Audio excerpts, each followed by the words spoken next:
ድንገተኛም እንቅልፍ የጣላቸው ጥንዶችም። በዚህ የቪዲዮ ቅጂ ላይ የተገኘው ደግሞ እጅግ አስገራሚ ነው። ሁለት ጥንዶች ናቸው። ከፍቅር አጋሮቻቸው ተደብቀው በአንድ ጣራ ስር ተገናኝተዋል። ወሲብ ከፈጸሙ በኋላ ግን ያልጠበቁት ሆነ። ሁለቱም ሳያስቡት ድብን ያለ እንቅልፍ ወሰዳቸው። ትዳርና ከፍቅር አጋሮቻቸው ተደብቀው በአንድ ጣራ ስር ሲማግጡ ከነበሩና ድብን ያለ እንቅልፍ ከወሰዳቸው በኋላ ግን ይህ ሁሉ የሆነው በሴቷ ቤት ነበር።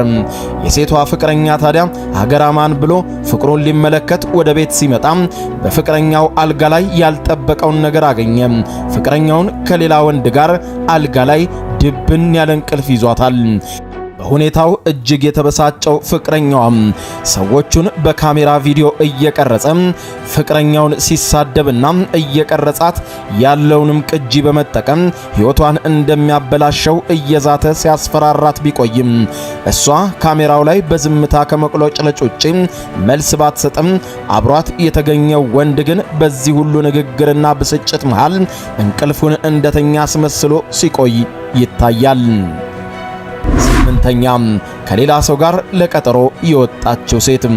በዚህ የቪዲዮ ቅጂ ላይም እንዲሁም የፍቅር አጋሩ ምን ያህል ታማኝ እንደሆነች ለማየት ያሰበው ይህ ወጣት ሊፈትናት በማሰብ ሌላ ሰው በሌላ መንገድ እንዲተዋወቃት ያደረገ ሲሆን ይህ ሰውም ለቀጠሮ እንዲቀጥራትና እሷም የምትሰጠውን ምላሽ የሚኖራትንም ስሜት ለማወቅ ይጥራል።